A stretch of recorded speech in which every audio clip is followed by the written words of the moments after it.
నమస్తే, welcome to 6 TV. నేను Sanjana. So Guntur నియోజకవర్గంలో ఎన్ని నియోజకవర్గాలు ఉన్నా ఈ నియోజకవర్గం చాలా ప్రత్యేకం. వెస్ట్ నియోజకవర్గం. ఈ నేపథ్యంలో మనతో పాటు ఉన్నారు పిడుగురాళ్ల మాధవి, గల్లా మాధవి గారు మనతో పాటు ఉన్నారు. వారితో మాట్లాడి మరిన్ని విషయాలు తెలుసుకునే ప్రయత్నం చేద్దాం. నమస్తే మ్యామ్. నమస్తే అండి. ఎలా ఉన్నారు?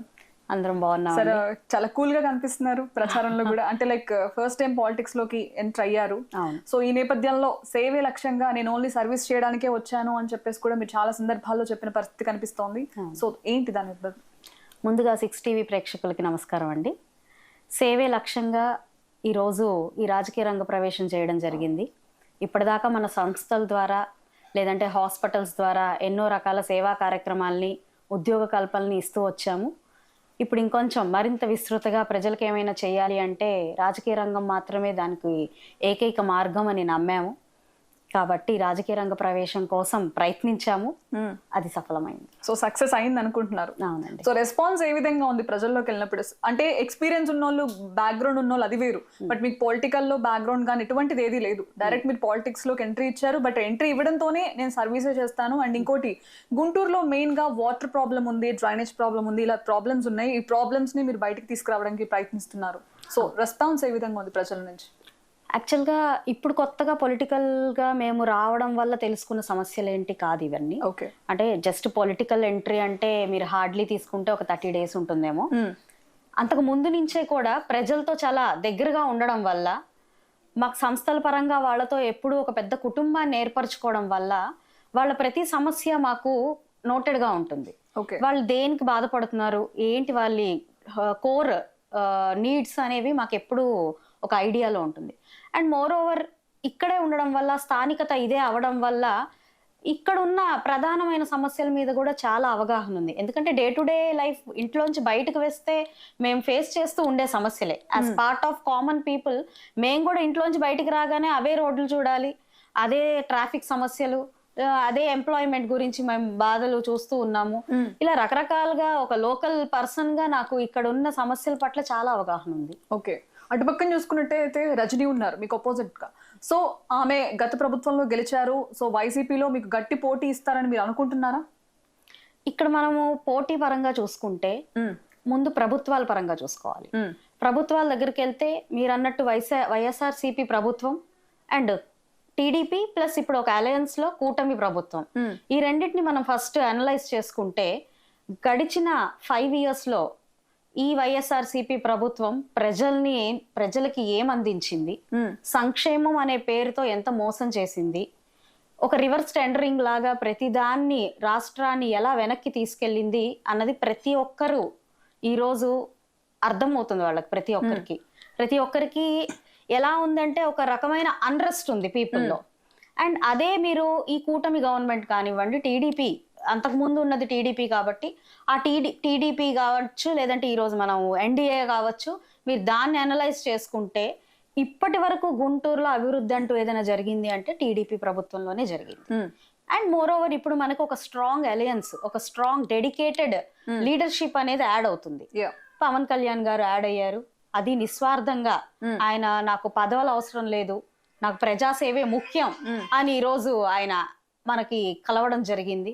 అదే విధంగా ఈ రోజు రాష్ట్ర పరిస్థితి ఇలా ఉంది. రాష్ట్రానికి ఏదైనా జరగాలి, మనం ఈ వెనక్కి వెళ్ళిందంతా ముందుకు రావాలి అంటే మనకి ఎట్టి పరిస్థితిలో సెంట్రల్ నీడ్ అవసరము, సపోర్ట్ అవసరము. కాబట్టి వారు కూడా మనకి చేయూతను అందించడానికి సిద్ధమయ్యారు. కాబట్టి ఇప్పుడు ఈ ఎన్డీఏ అలయన్స్ అనేది ఎంత స్ట్రాంగ్ అంటే పీపుల్ కి ఏదైనా జరుగుతుంది, ఖచ్చితంగా మనం ముందుకెళ్తాం, మనం ప్రోగ్రెస్కి వెళ్తాం. ఈ గడిచిన 5 years తాలూకు వెనకబాటుతనానికి మనం ముందుకు వెళ్ళిపోతామనే నమ్మకం ప్రజల్లో ఈ రోజు నేను చూస్తున్నాను. అలా మనము కంపేర్ చేసుకుంటే ఆ ప్రభుత్వం నుంచి వస్తున్న ఒక అభ్యర్థి, ఈ ప్రభుత్వం నుంచి వస్తున్న ఒక అభ్యర్థి, అండ్ ఇది ఒక ఫస్ట్ పాయింట్. సెకండ్ పాయింట్ మీరు తీసుకుంటే అభ్యర్థుల్లోకి వెళ్తే మనం ఒక ప్లేస్ లో ఏదైనా చేసి ఉంటే, ఒక ప్లేస్ లో మనము ఆ పీపుల్ ని ఓన్ చేసుకొని వాళ్ళకి అక్కడ పాజిటివ్ గా మనం ఉండుంటే ఆ పీపుల్ ఆ లీడర్ ని లూజ్ చేసుకోవడానికి ఇష్టపడరు.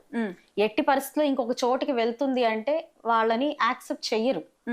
అయితే ఇప్పుడు మనం గమనించుకుంటే మన ప్రత్యర్థిని ఆ ప్లేస్ నుంచి ఈ ప్లేస్కి వచ్చారు. తను డైరెక్ట్ ఎస్ మీరు అన్నారు చాలా టైమ్స్ చిలకలూరుపేటలో తన్ని ఎలిగేషన్స్ ఉన్నాయి, సో అందుకే అక్కడ చేయలేక ఇక్కడికి వచ్చారని చెప్పి కూడా అన్నారు. ఇక్కడికి వచ్చారు, ఎన్నో రకాల అవినీతి మనకి విమర్శలు వినిపిస్తున్నాయి. ఆ నేపథ్యంలో తీసుకుంటే అక్కడ ఇవ్వడలేక ఇక్కడికి వచ్చిన వ్యక్తికి ఇక్కడి ప్రజలు కొత్తగా యాక్సెప్టెన్స్ అనేది ఖచ్చితంగా రాదు. ఎందుకంటే ఎక్కడున్న ప్రజలకైనా కావాల్సింది అభివృద్ధి. వాళ్ళని తినేసే ప్రభుత్వాలు, వాళ్ళని తినేసే నాయకత్వం వాళ్ళు కోరుకోరు.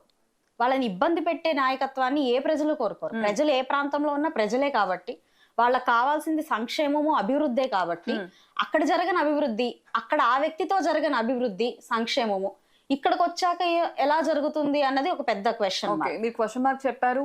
సో పార్టీ అలియన్స్ ఉంది అండ్ సిబిఎన్ గారి నాయకత్వం ఉంది, తెలుగుదేశం పార్టీ, అది ఓకే. అసలు గల్లా మాధవిని ఇక్కడ ప్రజలు ఎందుకు యాక్సెప్ట్ చేస్తారు అసలు? అదే చెప్తున్నాను నేను. సో అది ప్రత్యర్థి యొక్క థింగ్స్. ఇంక నన్ను తీసుకుంటే నాకే ఎందుకు ఓటేయాలి, ఆ పాయింట్ లోకి వస్తే నాకే ఎందుకు ఓటేయాలని నేను బలంగా ఎందుకు చెప్తున్నాను అంటే, ఫస్ట్ పాయింట్ నేను ఎక్కడి నుంచి వచ్చాను అన్నది పాయింట్. అంటే ఏ అలయన్స్, దేని కింద నుంచి ఉన్నాను, నా లీడర్షిప్ ఏంటి అన్నది ఫస్ట్ పాయింట్. సెకండ్ పాయింట్ వచ్చి ఈ రోజు కొత్తగా రాజకీయ రంగ ప్రవేశం చేసి ఒక స్థాయి, ఒక గుర్తింపుని కానివ్వండి, ఒక స్థాయిని కానివ్వండి సంపాదించుకోవాల్సిన అవసరం నాకు లేదు. ఇప్పటిదాకా మనం ఎన్నో సేవా కార్యక్రమాలని చేయడం జరిగింది. అలాగా కూడా నేను ఈ ప్రజలకి చాలా దగ్గరై ఉన్నాను. ప్రతి ఒక్క వర్గంలో, అంటే ఈ రోజు మీరు ఒక Muslim community, SC, ST, BC, ఇలా ఏ కమ్యూనిటీ తీసుకున్నా కూడా, లేదంటే మా కంపెనీలో ఉన్న పార్ట్నర్షిప్ ని మీరు గమనిస్తే వైశ్యాస్, కాపులు, కమ్మ, ఇలా రకరకాల బ్యాక్గ్రౌండ్స్, రకరకాల కమ్యూనిటీ బ్యాక్గ్రౌండ్స్ ఉన్న వాళ్ళు మాకు పార్ట్నర్స్ గా వ్యవహరించడం, ఇలాగా కంప్లీట్ గా ఓవరాల్ గా చూసుకుంటే గుంటూరు మోస్ట్లీ 75% ఆఫ్ గుంటూరు మాకు ఒక ఫ్యామిలీ అని చెప్పుకోవచ్చు ఈ రోజు. సో స్థానికత అండ్ మాకు ఒక వెల్ విషింగ్ టీమ్, మా ఒక నిబద్ధత, మా సర్వీస్ ఓరియంటేషన్, ఇవన్నీ కూడా ఖచ్చితంగా నా ప్లస్ పాయింట్స్ అవుతాయి.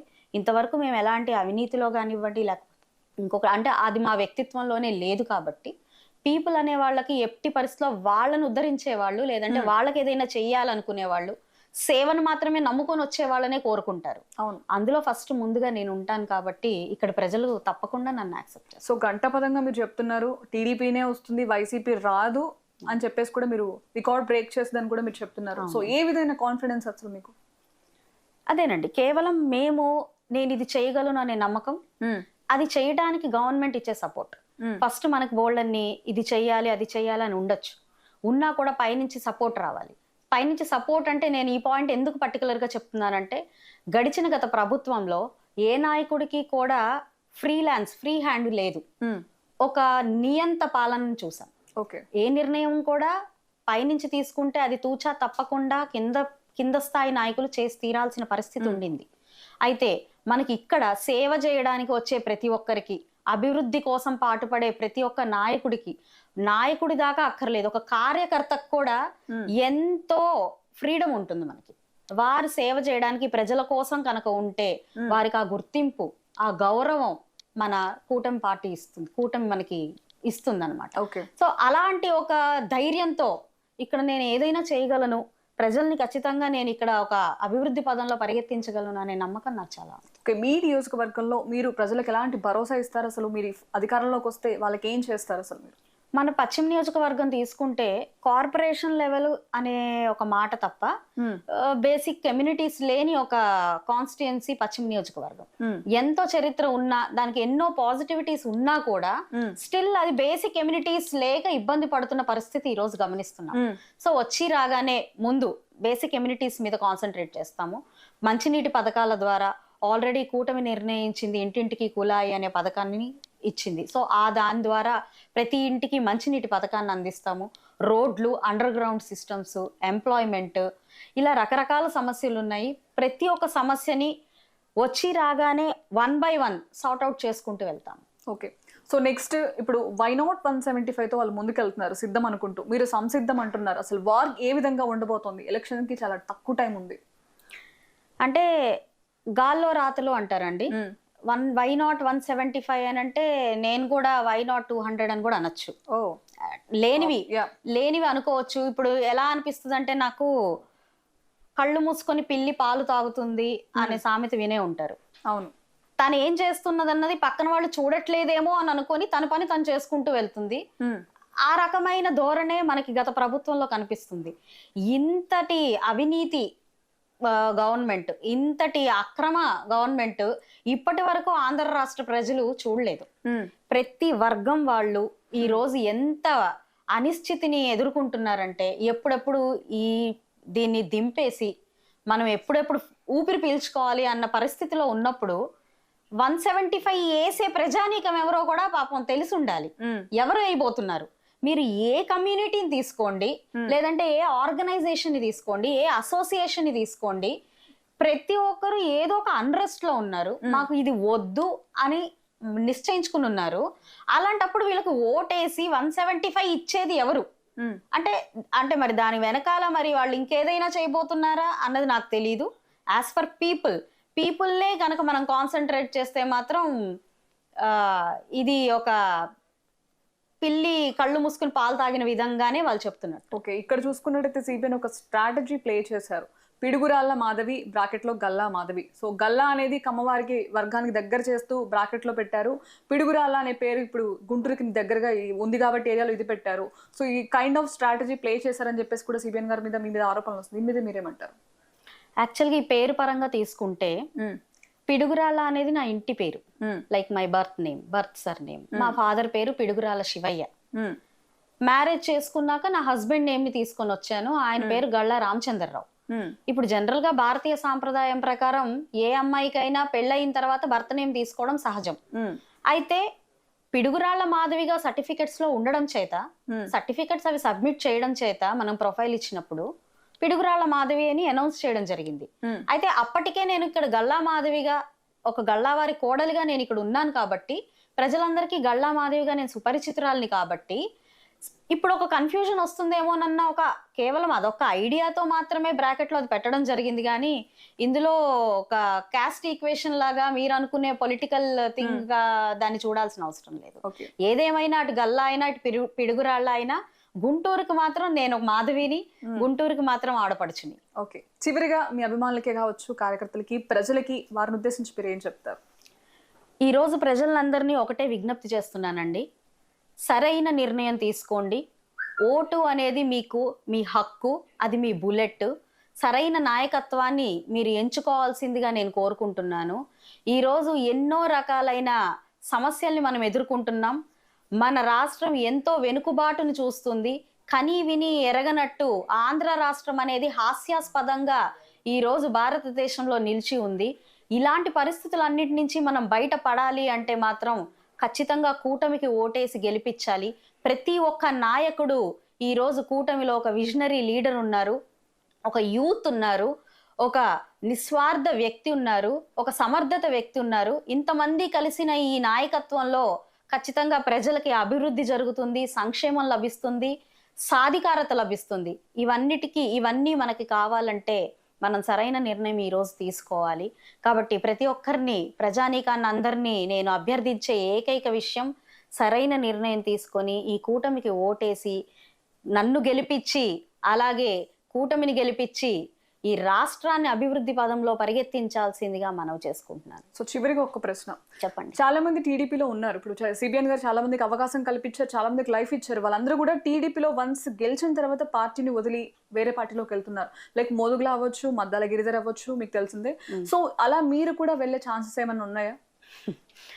అంటే ఒక హాస్యాస్పదమైన ప్రశ్న, అలాగే ఆలోచింపజేసే ప్రశ్న కూడా మీరు వేశారు.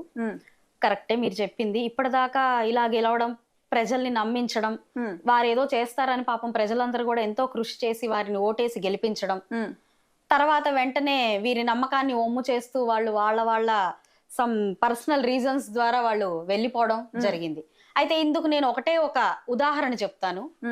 అనుకోని పరిస్థితుల్లో ఒక బస్సు ప్రయాణం వెళ్తూ ఒక యాక్సిడెంట్ జరిగితే, ఇక బస్సు ఎక్కిన బస్సు అంతా యాక్సిడెంటే అవుతుందా అని అడిగితే దానికి మనం సమాధానం చెప్పలేము.